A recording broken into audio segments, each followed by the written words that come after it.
Bueno, vamos a iniciar para ver qué tanto alcanzo a avanzar el día de hoy.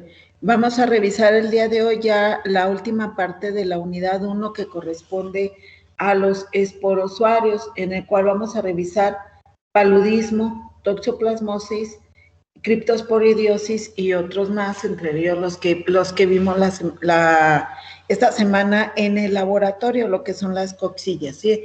Y vamos pues a comenzar con Plasmodium. No sé si se ve la presentación. Sí, doctora. Muchas gracias. Gracias. Bueno, vamos a empezar pues con el primer grupo de parásito que corresponde a Plasmodium. Este es el agente causal del padecimiento que conocemos como paludismo o malaria. El nombre deriva de las primeras observaciones que se dio acerca de lo que era el padecimiento, no del parásito, sino del padecimiento, que era paludismo. Viene de palustre, que significa mal aire, o también de malaria, que también significa mal aire. Está relacionado prácticamente el palustre a lo que eran los aires de pantano, y la malaria a males aires también relacionados a pantano. Entonces, por eso es que se le puede dar cualquiera de los dos nombres. Se creía en un inicio que el agente causal se encontraba justamente en el aula, en el agua, y que era el que provocaba que al estarlo oliendo, pues se generaran enfermedades y se caracterizaba por cuadros febriles que iban desde muy leves hasta severos, que ocasionaban la muerte.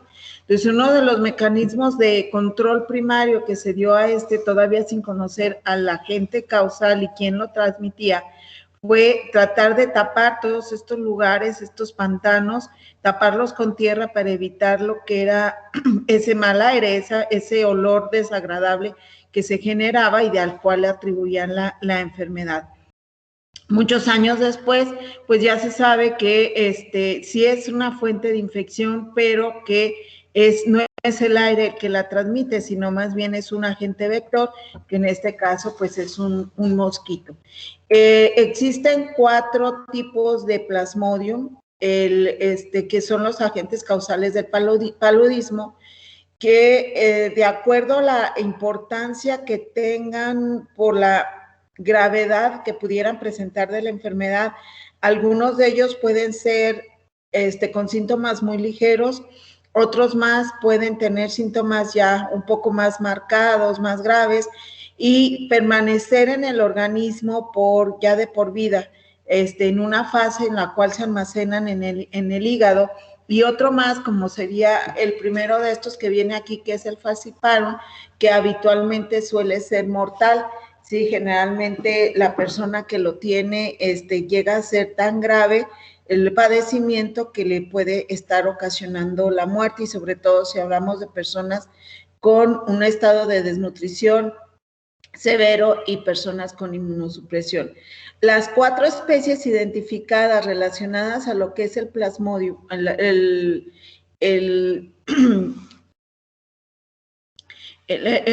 Plasmodium o la enfermedad que es el paludismo, tenemos Plasmodium falciparum, Plasmodium malariae, Plasmodium vivax y Plasmodium ovale.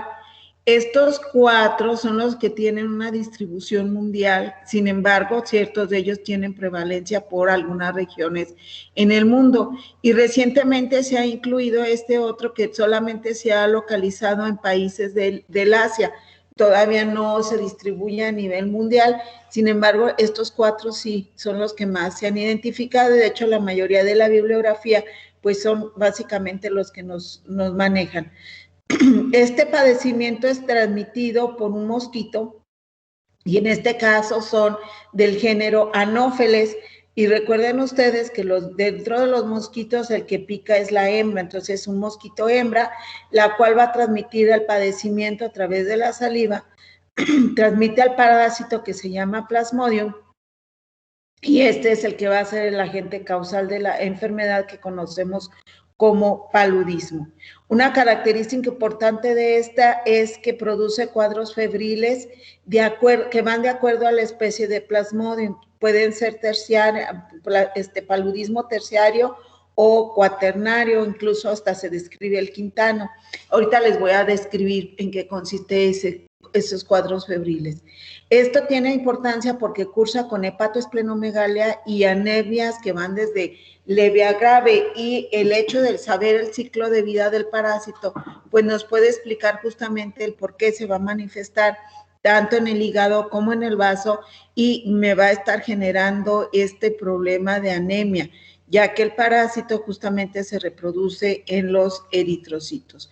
Como les mencioné, existe ya estudios en los cuales se establece que es una de las principales enfermedades con distribución mundial, en las cuales anualmente se reportan de 300 a 500 millones de casos en el mundo. Sin embargo, lo que en la franja que corresponde a los países africanos es donde más se ha observado, existen los casos más severos de paludismo, pero también lo tenemos en América y aquí en México también.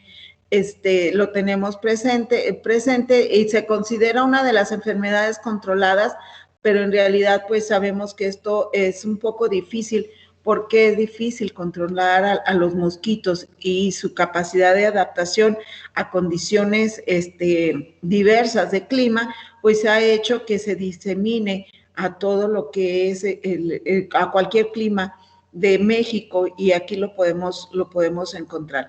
Normalmente se menciona que está en países con clima tropical a subtropical, sin embargo, pues casos han sido exportados hacia otras regiones con climas diversos. Tiene un predominio principalmente el Plasmodium vivax. El Plasmodium vivax, podríamos decirlo, es una forma benigna del paludismo. Sin embargo, pues va a depender mucho de las condiciones del propio hospedero en que sí se pueda considerar así o le pueda generar más daños. Y el Plasmodium falciparum, si se ha observado un incremento en lo que es su incidencia, tiene mayor complicaciones en lo que es los países africanos, y eso lo explica el tipo de eritrocitos a los cuales puede parasitar, y el hecho de que algunas personas puedan verse resistentes o puedan ser resistentes a una infección por paludismo. Nunca la desarrollan por las características que presentan sus eritrocitos. El parásito sigue dos fases de desarrollo, una que es una reproducción de tipo asexual, o también llamada esquizogónica. Espero recuerden a qué se refería eso de esquizonte o la fase esquizogónica, la cual va a llevar a cabo en el huésped intermediario. En este caso, pues sería el ser humano, que sirve como un hospedero intermediario y también como un reservorio de la parasitosis, pero puede ser cualquier animal de sangre caliente o cualquier vertebrado. Y tenemos lo que es una reproducción de tipo sexual, la cual va a llevar a cabo en lo que es el intestino de los mosquitos, y esta se le conoce como esporogónica, la fase sexual de la reproducción del Plasmodium en el mosquito es la fase esporogónica. Entonces, el mosquito anófeles es el quien va a transmitir la enfermedad. Aquí les pongo para que tratemos de identificar justamente al mosquito. Se caracteriza por tener manchas blanquecinas en lo que es la parte del abdomen. Vean ustedes cómo las alas pues no muestran esas vellosidades que veíamos el día de ayer, y el resto del cuerpo, aunque lo tiene, no están tan marcadas como las anteriores, ¿sí? Y una característica importante es que normalmente se paran de esta manera. Aquí la colita va hacia abajo. Algunas otras especies de mosquito se paran y levantan la parte del abdomen, ¿sí? Entonces, eso lo podríamos diferenciar con respecto a géneros como Culex o Aedes, en que también pueden participar en la transmisión de algunas otras enfermedades. ¿Por qué está relacionado a lugares donde hay humedad y un clima cálido? Pues básicamente porque es donde las mosquitas hembras o los mosquitos hembra van a depositar lo que son sus huevecillos, los depositan en la superficie de el agua, y aquí van a desarrollarse todos los estadios, desde un estadio larvario hasta lo que sería ya el estado de pupa, que va a ser previo a la salida del mosquito. Esto que vemos aquí es lo que le conocemos nosotros, bueno, al menos yo lo conozco como los maromeros. No sé si se han fijado en agua cuando está estancada en una cubeta que dejan en el patio, en algún bote con agua, empiezan a aparecer unas como que dan vueltas abajo como gusanitos negros, ¿sí? Que suben y bajan. Pues esos justamente son los maromeros y son larvas de estos moscos. Entonces, por eso es que se recomienda no tener acúmulo de agua para evitar la replicación de lo que serían los mosquitos. Entonces, este es el mosquito Aedes, el cual pues relacionado justamente a lugares no solamente de pantano, sino cualquier lugar donde pudiera haber agua. Existen diferentes especies del mosquito que pueden transmitir la enfermedad. Aquí nada más se las menciono, pero lo importante es recordar que es el género Anopheles el que puede estar transmitiendo la enfermedad. Les había mencionado que el paludismo se presenta como cuadros febriles que les llaman malaria terciana, cuaterna o cuaternaria. ¿A qué se debe esto? Básicamente es el periodo en el cual se van a estar mostrando las fiebres. Entonces puede ser que un día tenga fiebre, que dura casi todo el día la fiebre, otro día no tengo fiebre y al tercer día se vuelve a presentar, o al cuarto día, dependiendo de la especie de Plasmodium, se van a estar presentando. Habitualmente la fiebre se incrementa más por la tarde-noche, y esto se debe justamente al ciclo de reproducción que lleva el propio parásito en el organismo. Entonces, se requiere un tiempo para que se reproduzca, para que salga de la célula, es un parásito intracelular, y para que se manifieste como fiebre y parte de lo que es la respuesta inmunitaria. También se les diferencia de acuerdo a si es maligna o si es benigna. Benigna, como hace un momento les decía, pues solamente va a presentar fiebre, puede tener ciertas complicaciones leves, pero en el caso de Plasmodium falciparum se le conoce como terciana maligna, porque, como les decía, esta sí puede provocar la muerte. En el caso de Vivax, tiene un comportamiento, aparte de que es benigno, el que se puede volver crónico. Falciparum no tiene cronicidad. Vivax, malaria, sí, pero sobre todo Vivax sí es uno de los grandes problemas de esta parasitosis. El Plasmodium presenta varios estadios de desarrollo, formas que vamos a tener que aprendernos el nombre, porque todas ellas participan en lo que es el diagnóstico y también van a participar en lo que es el efecto patológico del Plasmodium ya dentro del organismo. Las fases por las cuales atraviesa el Plasmodium son trofozoito joven, después presenta la fase de trofozoito maduro, la forma de merozoito y esquizonte. Estas son las fases que lleva a cabo en el hospedero vertebrado. Recuerden que el hospedero vertebrado es donde se va a llevar a cabo la reproducción de tipo asexual. Entonces, estas son las fases que vamos a encontrar: trofozoito joven, trofozoito maduro, esquizonte y merozoito. Aquí los puse en el mismo color para señalar justamente que se trata de las formas asexuadas y que vamos a encontrar en el hospedero vertebrado. Es intracelular, entonces van a estar presentes justamente dentro de la célula. La célula afectada principalmente son los eritrocitos. Y en el hospedero invertebrado es donde vamos a encontrar las formas asexuadas, en donde tenemos lo que son los gametocitos, que se van a diferenciar en gameto hembra, gameto macho, y después me van a dar origen a esporozoitos. La fase infecciosa del parásito son los esporozoitos, cuando viene la transmisión de manera natural utilizando al vector, que en este caso es el huésped definitivo, pero también es el vector, es quien nos lo puede estar transmitiendo. Entonces, estas serían las fases que vamos a encontrar. Vamos a describirlas sobre todo porque tienen relevancia para hacer la diferenciación entre cada una de las especies y también porque son las fases que podemos encontrar para realizar el diagnóstico. En la fase de trofozoitos, son diferentes los trofozoitos de acuerdo al tipo de Plasmodium que estemos señalando, pero en general los trofozoitos constan de dos partes, tienen un citoplasma que se colorea de azul. Estamos hablando con una tinción de Urey, por ejemplo, se colorean de azul y el núcleo se colorea rojo. Como les dije, habitualmente afectan lo que son los eritrocitos. Entonces aquí vemos los eritrocitos, estos son eritrocito infectado, este no está infectado, y aquí dentro vemos estas estructuras como anillos. Justamente eso es a lo que corresponde un trofozoito. Estos trofozoitos que tienen esta forma como de anillo, esta parte que pareciera la piedrita del anillo, corresponde al núcleo. Y aquí tienen una vacuola que, pues si se fijan ustedes, no se tiñe, pareciera que estuviera transparente, pero es una vacuola. Cada uno de ellos es un trofozoito y le denominamos trofozoito joven, ¿sí? El número de trofozoitos que podemos encontrar al interior de cada uno de los eritrocitos va a variar de acuerdo a la especie de Plasmodium que tengamos.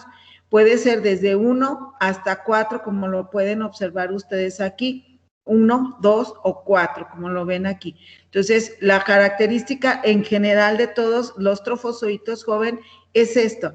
Presentan esa forma como de un anillo con una piedrita que correspondería al núcleo.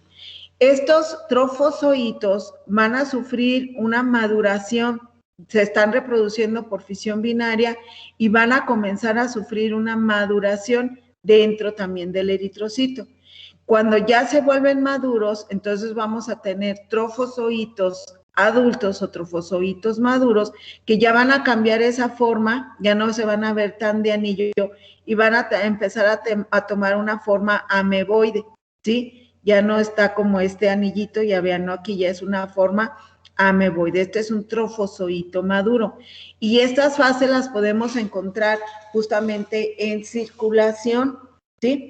Entonces, trofozoito joven, trofozoito maduro. En algunas ocasiones, en el citoplasma de los eritrocitos se observa una serie de granulaciones. Estas granulaciones, bueno, sabemos normalmente los eritrocitos ni tienen núcleo y tampoco tienen gránulos. Estas granulaciones que estamos observando aquí son resultado de la degradación de la hemoglobina. Producen un compuesto que se llama hemozoína, que es lo que vamos a ver aquí punteado, ¿sí? Entonces, la hemozoína es el resultado de la degradación de la hemoglobina. El parásito se está alimentando de todo el contenido celular, entre ellos, pues justamente va la hemoglobina. Entonces, se van a observar granulaciones que de acuerdo a la especie de parásito, pues les dan diferentes nombres.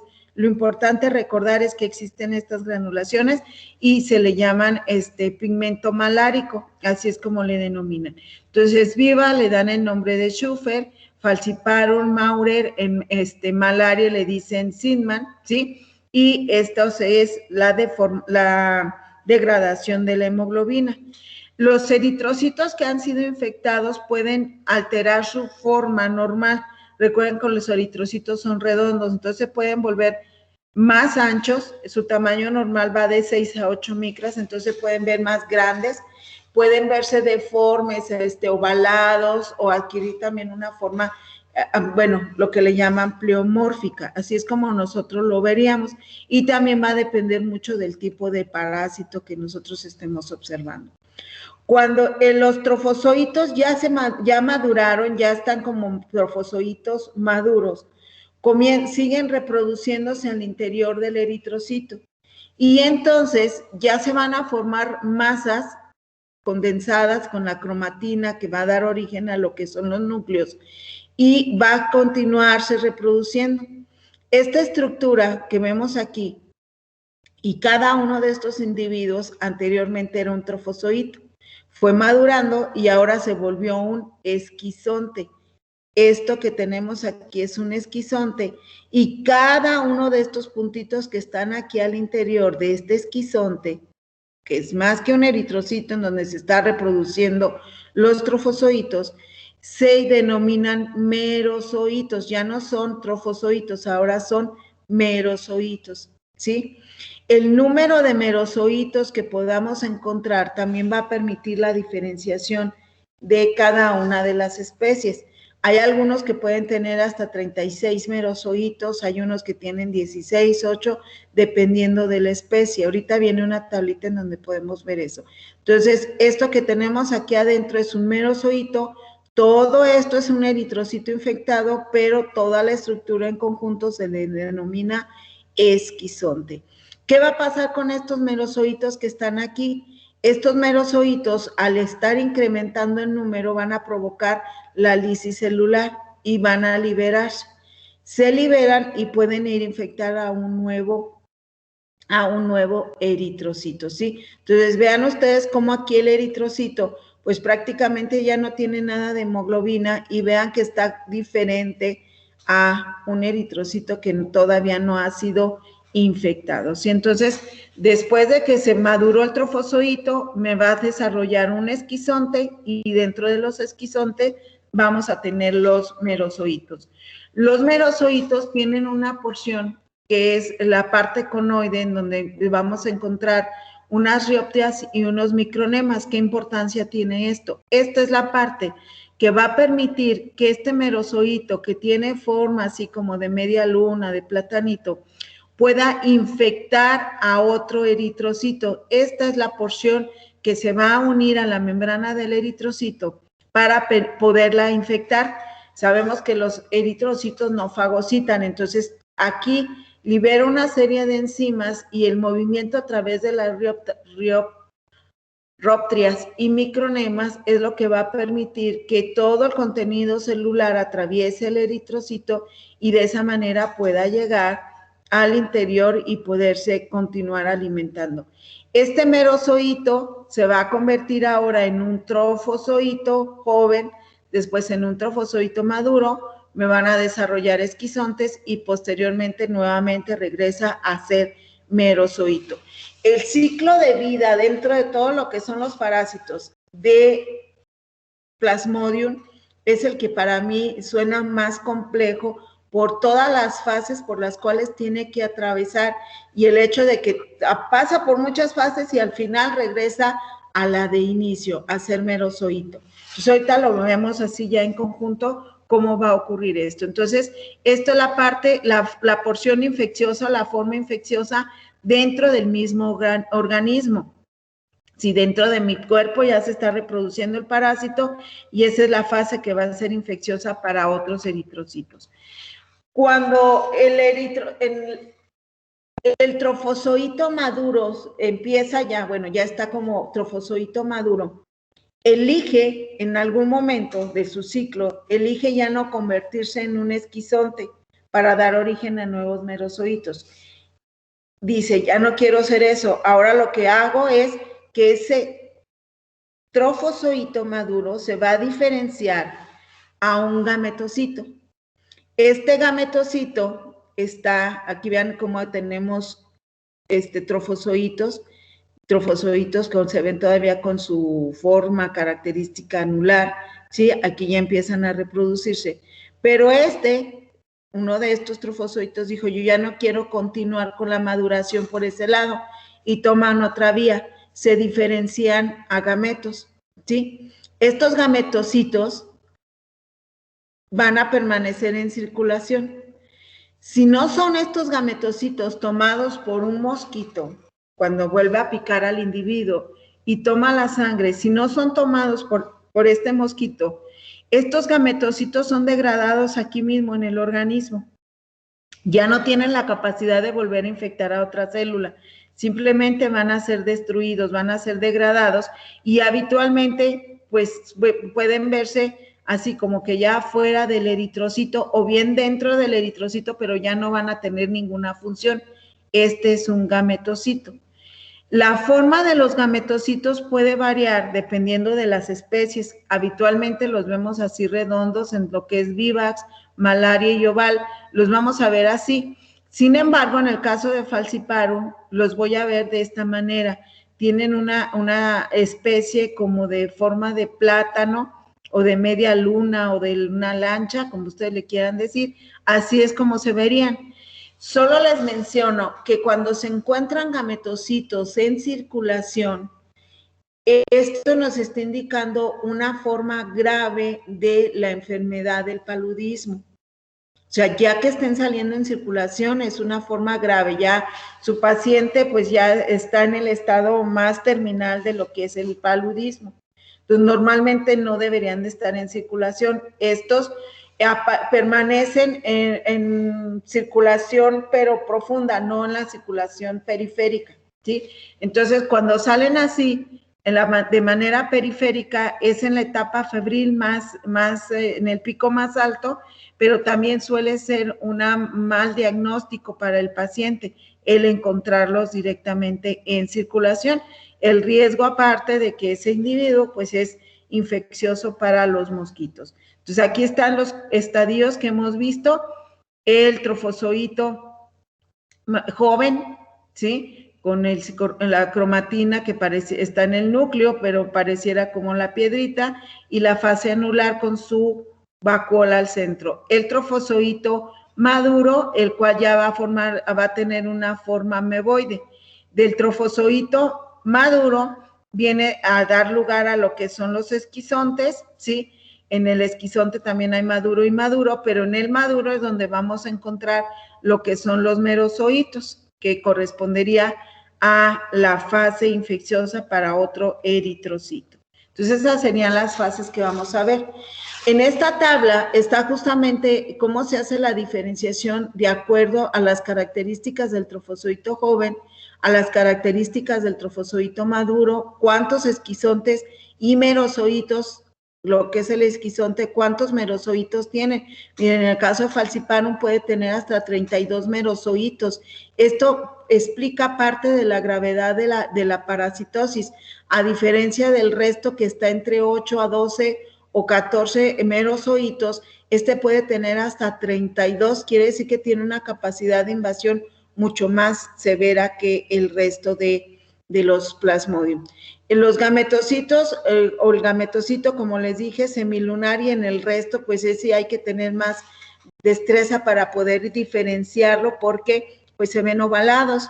El tamaño del eritrocito, en el caso Falciparum, no cambia y en los otros puede verse ligeramente agrandado. Y también en la presencia de los punteados que corresponden a la presencia de hemozoínas. ¿Sí? Entonces, esta tabla básicamente es para diferenciar entre cada una de las especies, entre otros criterios que debemos de considerar. Y esta ya en un esquema con imágenes viene justamente la diferenciación de cada una de ellas. En la fase de gametocitos, lo que les decía es la que normalmente no deberíamos de ver en circulación, pero si la encontramos, sobre todo en Falciparum, pues ya es la forma más grave de la parasitosis. Entonces vean aquí cómo el número de merozoitos es diferente para cada uno de los Plasmodium. El periodo de incubación va a variar también dependiendo de la especie, puede ser desde 9 hasta 17 días o un poco más, que va en el caso de malaria 30 a 40 días, esto es en promedio. El tipo de hematíes o glóbulos rojos a los cuales es capaz de parasitar también nos da una explicación acerca de la gravedad de la parasitosis. En el caso de Vivax, tiene preferencia por eritrocitos jóvenes, ¿sí? En el caso de Plasmodium falciparum, vean ustedes, le da igual, estás joven, estás viejito. Entonces, esto implica que también el daño va a ser mucho más severo que en el caso de los jóvenes, los cuales pues van a faltar que maduren, pero pues no tenemos un gran porcentaje, sobre todo en circulación de eritrocitos jóvenes. Y en el caso de Plasmodium malariae, este prefiere a los eritrocitos maduros. Entonces, eso explica por qué no es tan severa la malaria por Plasmodium malariae, no es tan severa porque pues ya son eritrocitos que van de salida, sí, ya son eritrocitos que ya se están en su vida media, ya llegaron a término, entonces eso explica la severidad.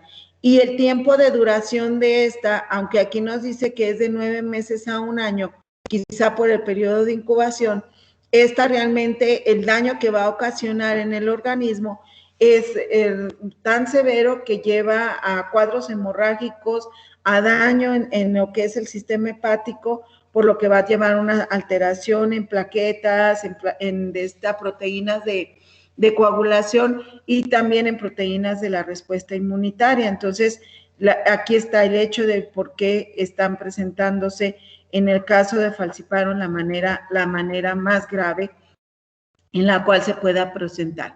Y la enfermedad, como dijimos, es terciana, quiere decir que se va a presentar cada tercer día, la cuartana cada 72 horas, y en el caso de aquí falciparum, aunque es 48 horas, es la maligna justamente porque se va a dañar a todos los eritrocitos, y tiene daños viscerales, a diferencia de los anteriores, que no generan tan severos los daños a nivel de víscera.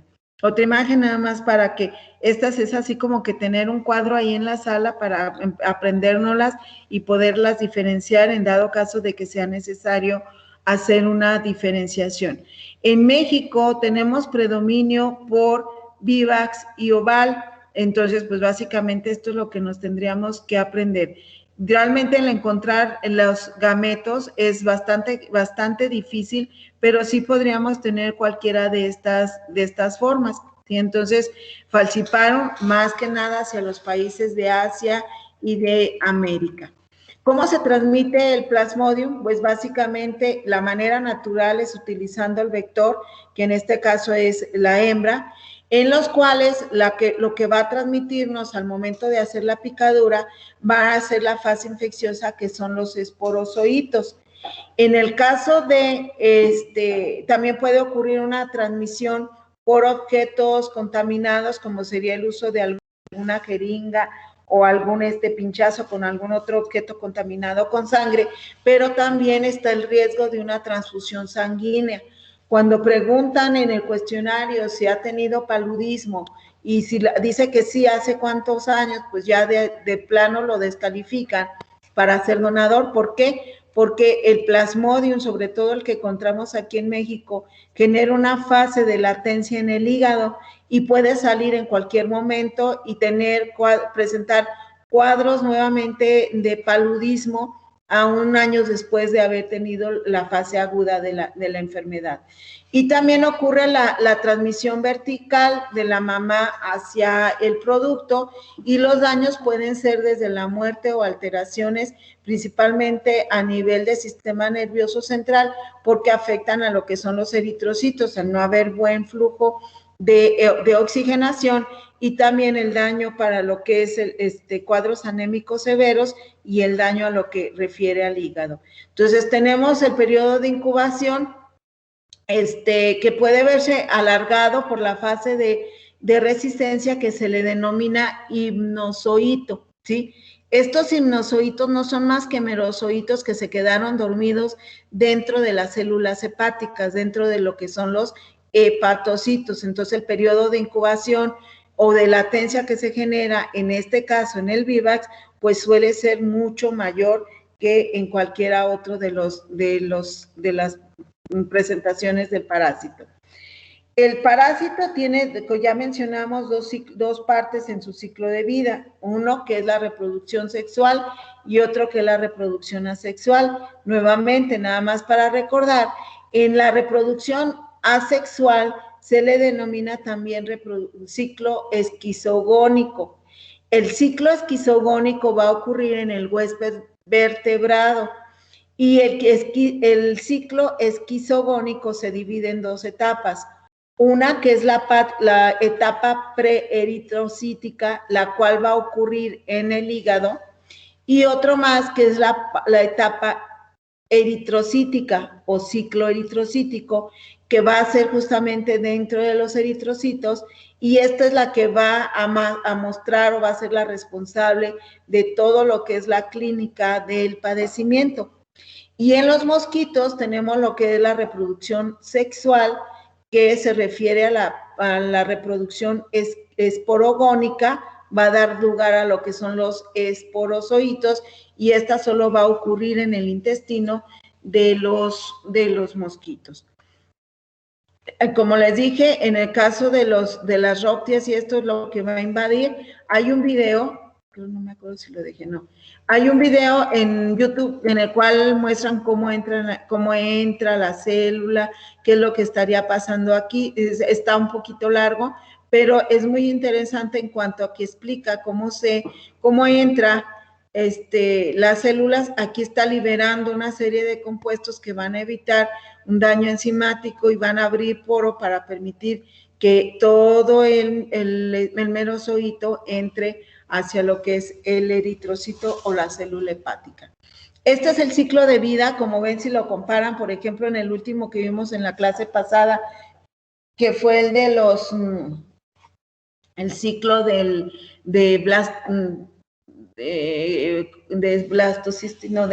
Balantidium coli, es mucho más complejo. Entonces vamos desde la picadura del mosquito. Sí es muy importante que entendamos esto porque el tratamiento tiene que ver justamente con esto. Los mosquitos se alimentan de la sangre del vertebrado e inoculan lo que son los esporozoitos, los cuales van a estar presentes en las glándulas salivales del mosquito. Entonces pica al individuo, le inyecta los esporozoitos.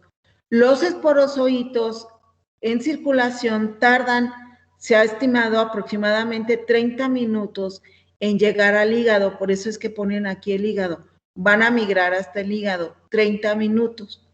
Logran llegar a las células hepáticas y la van a infectar a través de lo que veíamos hace un momento en la estructura del parásito. A través de las rioptias, dañan la membrana, entra y se va a comenzar a reproducir dentro de la célula hepática. Aquí en la célula hepática me va a dar un origen a un esquizonte. Este esporozoito entró a la célula hepática y me va a dar lugar a un esquizonte. Si recordamos, dentro de los esquizontes tenemos merozoitos. Entonces, ¿qué es lo que va a pasar? Este esquizonte, al estarse reproduciendo y generar un incremento en el número de individuos, va a provocar la lisis celular, la lisis del hepatocito. Entonces, una vez que se tronó el hepatocito, se liberan los merozoitos, ¿sí? Estos merozoitos van a pasar a circulación. En circulación van a buscar a un eritrocito. El eritrocito tiene receptores de membrana y igual que lo hace este merozoito. Entonces se fijan a la membrana, penetran al eritrocito y ahora comienza ya el ciclo eritrocítico, en el cual tenemos un trofozoito joven. Después ese trofozoito madura, me da lugar a un esquizonte. Dentro del esquizonte se están reproduciendo los merozoitos, se rompe el esquizonte y libera merozoitos, los cuales vuelven a infectar a otro eritrocito y se continúa este ciclo de vida dentro del mismo individuo. Este es el ciclo eritrocítico. Esto es lo que estaría ocurriendo normalmente, pero, como les dije, el trofozoito en algún momento decide, ¿cuántas veces da vuelta aquí? Decide que ya no quiere regresar a ser merozoito y volver otra vez a este ciclo. Entonces, este trofozoito se va a convertir ahora en un gametocito, el cual va a permanecer en circulación hasta ser tomado nuevamente por un mosquito. Este mosquito se lleva estos gametos, no va a elegir solamente a los gametos, va a elegir glóbulos, o sea, va a tomar glóbulos rojos, va a tomar otras células, pero dentro de toda la sangre que está tomando lleva estos gametos, ¿sí? Entonces, si van los gametocitos, estos gametocitos pasan al intestino del mosquito Y en el intestino del mosquito se van a diferenciar en gameto hembra y gameto macho, ¿sí? Los gametocitos se diferencian en gametos, gameto hembra y gameto macho. Micro es el macho, macro es la hembra. El microgameto dentro de las células del intestino del mosquito sufre una esflagelación. Esto quiere decir que le va a salir un flagelito. Aquí está. Le van a salir flagelitos. ¿Para qué los va a querer? Para poderse mover. Sale de la célula y se va moviendo hasta encontrar a un macrogametocito, a una célula que contiene el macrogametocito. Una vez que la localiza, se fusiona con el macrogametocito, se fecunda y me da lugar a un oquineto o un cigoto, como lo quieran llamar. Este oquineto va a comenzar a dividirse por fisión binaria y me va a dar origen a un ooquiste. Dentro de este ooquiste vamos a encontrar lo que son los esporozoitos, que serían todas estas bolitas que vemos aquí. Estos esporozoitos son llevados nuevamente a glándula salival del mosquito. Cuando pica, pues ya lleva a lo que corresponde a los esporozoitos, que es la fase infecciosa al ser humano. Entonces, ese es el ciclo de vida que sigue el parásito. Aquí nos dice, en el ciclo eritrocítico, si recuerdan en la diapositiva, en una de las diapositivas anteriores mencionaba que es el responsable de la clínica del paludismo, porque en el momento en que el parásito se expone al exterior de la célula antes de penetrar al eritrocito, pues está expuesto a lo que es la respuesta inmunitaria. Nuestro sistema inmune lo va a reconocer como un agente extraño y va a comenzar, entre otros, a secretar interleucinas que, si recuerdan ustedes, tienen un efecto directo sobre el hipotálamo para producir, que va a incrementar la temperatura, y eso es lo que va a ocasionar el cuadro febril. Una vez que este merozoito ya está al interior del eritrocito, ya no tengo fiebre en ese momento. ¿Qué es lo que está pasando? El trofozoito se está reproduciendo, está siguiendo este ciclo. Entonces, se puede tardar 3 días, 4 días en completar. Cuando completa su replicación, ya se llenó suficiente de merozoitos y vuelven a salir, entonces cuando voy a volver a tener un cuadro febril, ¿sí? Entonces, ¿cuánto se tarda en llevar a cabo este ciclo eritrocítico? Es el hecho de que nos explica por qué se tarda 3 días o 4 días en aparecer el cuadro febril, porque es el tiempo en el que se está exponiendo el merozoito a la respuesta inmune. Mientras está dentro del eritrocito no ocurre nada, pero cuando es grave el proceso infeccioso, ¿qué es lo que va a pasar? Aquí en la membrana de los eritrocitos se pegan compuestos antigénicos procedentes del parásito y se va a generar una respuesta inmune que va a atacar también a los eritrocitos propios. Estén infectados o no estén infectados, también comienza un ataque a la membrana de los eritrocitos y entonces vienen cuadros anémicos aunados a la respuesta inmune junto con lo que está provocando el parásito y aunado a la respuesta inmunitaria, y por eso es que se generan cuadros severos de anemia, porque la misma respuesta inmune está actuando. Ahora, ¿saben ustedes que cuando esto ocurre, la formación de estos complejos, pues el hígado es uno de los principales órganos afectados, porque aquí es donde se están generando estas proteínas y todo el resultado del daño de los eritrocitos pues se tiene que purificar aquí en el hígado. Entonces, por eso es uno de los primeros órganos con mayor afección. Hace un momento les mencionaba de los hipnozoitos. Estos hipnozoitos son esquizontes, merozoitos, aquí están los merozoitos, que se quedaron aquí adentro del hepatocito, no lo mataron, no se liberaron de aquí, decidieron quedarse ahí en el hígado, escondidos. Puede ser que alguno de estos de aquí nuevamente infectó otra célula hepática y ya se quedó dentro de esta. Entonces, en algún momento, por algún motivo, libera los merozoitos y vuelve a iniciarse el ciclo. Pueden estar años aquí como himnozoitos adentro del hígado, pero por alguna circunstancia nuevamente volver a salir. Hace 10 años me dio cuadro febril y como es que ahora estoy sintiendo los mismos síntomas, ya no fui a la zona donde había mosquitos, no me han picado y vuelvo a presentar un cuadro compatible con ser paludismo, porque efectivamente está teniendo otra vez paludismo y se debe a que ya salió de aquí del hígado, ya dejó de ser himnozoito, de estar dormido y se volvió en un parásito activo. Entonces el riesgo, porque justamente las personas que ya lo tuvieron, el que no puedan donar sangre es básicamente por eso, porque en cualquier motivo con uno de estos que pudieran transmitirle a una persona que requiere una transfusión y que pudiera estar inmunocomprometida o inmunosuprimida, pues le van a generar lo que es el paludismo. También es importante este ciclo de vida porque los tratamientos van dirigidos a la fase hepática y van dirigidos también a la fase de circulación. Incluso hay tratamiento para los mosquitos. Sí, no solamente darles fumigar, sino también hay tratamiento para ellos, que pues lógico, no los vamos a ponernos a dar. Entonces, esto es lo que estaría ocurriendo. Aquí está de otra manera representado cómo están los merozoitos, cómo salen a circulación, se lleva a cabo el ciclo asexual eritrocítico, ¿sí? Lo que son la producción de nuevos merozoitos y se continúan de esta manera. Merozoito, trofozoito joven, trofozoito maduro, esquizonte. O bien el trofozoito pasa a diferenciarse a gametocitos. Aquí no va a ocurrir reproducción. Estos gametocitos en la sangre del vertebrado no se van a fusionar. Eso solamente va a ocurrir cuando el mosquito lo toma.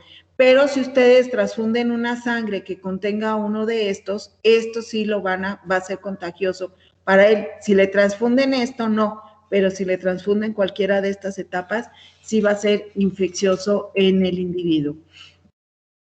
Las características clínicas de la enfermedad pues van a depender de la densidad del parásito, de la especie del plasmodium y también tiene que ver mucho con el estado inmunitario del paciente.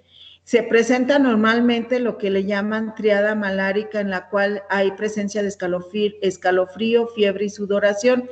Y la sudoración habitualmente es una sudoración muy profusa. La gente puede empezar a tener hasta deshidratación por este proceso de sudoración y la temperatura puede llegar hasta 38, 38,5 o 39 grados centígrados y la fiebre no dura nada más unas 2-3 horas, puede durar todo el día. Entonces sí es muy agotador el padecimiento y bueno, dependiendo del parásito es la forma en la que se va a presentar en los días.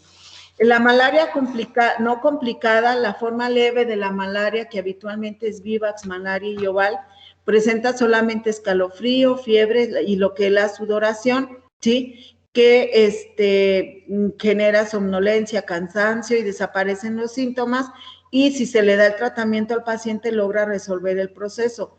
O ya como complicación un poquito mayor sería el que tenga vómitos, incluso puede haber algo de diarrea, pero normalmente es básicamente vómitos justamente por la afección, dolor articular y muscular. Después, bueno, aquí está lo del comportamiento febril, por qué se presenta de esa manera, que tiene que básicamente que ver con lo que es la respuesta inmunitaria y los picos máximos de temperatura que puede alcanzar, ¿sí? Es intermitente al comienzo de la enfermedad y ya después es bien establecida. Dentro de los síntomas también y signos que se presentan, pues estaría la hepatomegalia, palidez por el cuadro anémico, esplenomegalia, ictericia y adenopatía, que estas características son las que les deben hacer sospechar, aparte del estudio epidemiológico. Aquí están los receptores de superficie hacia lo que son los eritrocitos, ¿sí? A través de estos son los que se va a fijar al eritrocito para infectarlo. Y también existe lo que es el factor Duffy, que es necesario para la invasión de Vivax. Normalmente Vivax no afecta a la raza negra porque carecen de este factor, del factor Buffy, que los demás todos lo presentamos, pero la raza negra no, entonces ellos no van a padecer de Plasmodium vivax, pero sí padecen de falciparum, ¿sí? La gravedad del falciparum es porque genera invasión hacia lo que son los capilares, que es normalmente donde se van a encontrar incluso las formas de los gametos. Sin embargo, aquí puede ocurrir la formación de trombos o microtrombos, trombos que van a ocasionar ese daño de obstrucción y, bueno, la consecuencia hacia donde se pudiera estar llevando o desprendiendo que puede ser al cerebro, corazón, pulmón, riñón o hígado, ¿sí? Entonces, o bien hacia el daño cerebral es el que va a provocar la muerte o alteraciones importantes. Anorexia viene por la falta de oxígeno hacia los individuos, ¿sí? Existe lo que le llaman estado de cronicidad, en el cual, bueno, se da la recaída por los hipnozoitos, pero también hay recrudescencias. Las recrudescencias no son el resultado de la salida de esto, sino que vuelvo a tener paludismo, pero esto se debe a que el paciente no terminó su tratamiento, o bien que el parásito se volvió resistente a las drogas que están aplicando. Entonces se vuelve todavía mucho más grave porque hay un incremento de parásitos en el organismo, ¿sí? Bueno, aquí vienen algunas de las definiciones que les acabo de mencionar. Los síntomas en los casos de la ya severa o complicada puede aparecer coma profundo por el resultado de una malaria cerebral, acidosis, anemia severa, falla renal, edema pulmonar, daño hepático, cuadros hemorrágicos y hemoglobinuria, ¿sí? Que serían los procesos más complicados y sobre todo se observan principalmente en Plasmodium falciparum. En el caso de la complicación de Vivax es una esplenomegalia con ruptura o no del vaso. El riesgo de justamente ese proceso es la ruptura del vaso, ¿sí? Y en el caso de malaria, la complicación más importante es el síndrome glomerulonefrítico, ¿sí? Y hay que aprender también a hacer cuadro diferencial de Las recaídas, como ya mencioné, por la salida nuevamente, se me olvidó quitarles esa gráfica, y en el caso de la malaria en adultos, en los niños, pues es la más complicada. Todo esto es lo que ya les había señalado. En el caso de la malaria en el embarazo puede provocar abortos y mortinatos, puede provocar estados de inmunosupresión severas y también una obstrucción del parásito en la placenta, tapa lo que es el flujo sanguíneo en la placenta y de eso puede generar también daños al producto, cuadros anémicos y aunque es muy poco frecuente, sí se pudiera llegar a presentar. Para el diagnóstico, se puede hacer un diagnóstico clínico y un diagnóstico de laboratorio. El día de mañana vamos a hablar acerca de lo que es el diagnóstico de laboratorio. Lo voy a describir muy brevemente porque lo vamos a ver en el ¿cómo se llama? En el laboratorio, pero al menos que nos quede también aquí entendido un poco acerca de cómo se realiza el diagnóstico, ya básicamente en lo que se refiere al laboratorio. No sé si tengan alguna duda, pregunta hasta aquí, chicos. Sé que es un poco complicado, pero si lo revisan, ahorita mismo se los voy a subir ya para que lo puedan revisar y si tienen duda en el ciclo de vida, pues mañana la próxima semana me hacen las preguntas correspondientes. Guárdenme las apuntan por ahí para que me las puedan hacer. ¿Tendrán alguna duda, pregunta? Maestra, tengo una duda en el ciclo. Me parecía que los merozoitos son los que también se pueden transformar a los gametocitos, pero no sé si eso sea válido. No, son los trofozoitos. Ok. Sí, es que en el Romero Cabello venía así que de los... Merozoitos, no. Ajá. Tiene que pasar por esquizonte para hacer merozoito, no. Son los ya me confundí. Los trofozoitos. ¿Y serían los trofozoitos maduros los que pasan a gametocitos? No, trofozoito joven. Ah, ok. Gracias. De nada. ¿Alguien más? Léanlo, chicos, analicen el ciclo de vida tiene que ver también con lo que es el diagnóstico y, como les dije, con el tratamiento. Entonces, si no tienen dudas, nos vemos el próximo lunes para el laboratorio y el miércoles para continuar con la teoría. ¿Me recuerdan el miércoles, por favor, que nos quedamos en diagnóstico de paludismo? Gracias, chicos, nos vemos. Gracias, doctora, nos vemos. Gracias, maestra, adiós. Adiós. Gracias, bonito día para todos. Gracias, Betty. Gracias, Nada. Betty. Por nada, bye bye. Doctora, una duda. Sí, dígame. ¿Cuál era la molécula de degradación de la hemoglobina que había dicho? Hemozoína. ¿Es lo mismo que la hemosiderina o no? Hemozoína. Es el producto de degradación de la hemoglobina. Sí, pero ¿sí es lo mismo que la hemosiderina o es diferente? Sí, no, es igual. Ok, es que tenía esa duda nada más. Bueno, muchas gracias. No, bueno.